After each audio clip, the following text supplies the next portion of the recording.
ঠকে যাওয়া এক নারী আমার জীবনে আসুক, হারানোর ভয়ে আমাকে সারা জীবন আগলে রাখুক।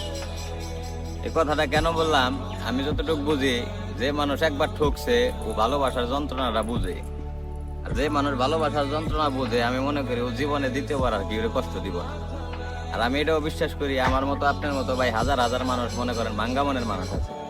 ভাঙ্গা মনের মানুষ আছে যে মনে করেন যে মানে এত কথা এত কমেন্ট আমার শুনতে হয়। বিশ্বাস করেন ভাই, আমার যদি কেউ আসা জিগায় যে ভাই আমি রিলেশন করবো, আমি ওর স্টেট না করে দিই যে ভাই তুমি কোনো রিলেশনে যাও না। আর যদি কেউ কয় যে রিলেশন করি, তাহলে ভাই ওটার সাবজেক্ট আলাদা। যে রিলেশন একবার ঢুকছে, যে কেউ মন দেয় ভালোবাসে ভাই, পরে যদি আপনি মাইরা কাইটা মনে করেন হাত পা কাইটা ফেলাই দেন, তারপরে মনে করেন যে ছাড়তে পারবো না, রিলেশন থেকে বাইরে দিতে পারবো না। বাইরেবো ঠিক তখনই বেরোবো যখন মনে করেন ধাক্কা যাবো। আর যে জামানা আইছে ভাই, আমি মনে করি যে মানে 90 জন প্রেম করলে ভাই একজনের প্রেমে ভাই পূর্ণতা পায়, বা একজনের প্রেমটা মনে করেন যে সত্যি থাকে। তাছাড়া বেশিরভাগ প্রেমে মনে করেন যে বিচ্ছেদ হয়, একদিন 2 দিন 3 মাস 2 মাস, তারপরে মনে করেন যে বিচ্ছেদ হয়। আর আমি কেন প্রেম করতে না করি, কারণ প্রেমের যন্ত্রণাটা ভাই আমি বুঝি। যে মানুষ মনে করেন যে অনেক ভালোবাসা কেউ হারাইছে, ও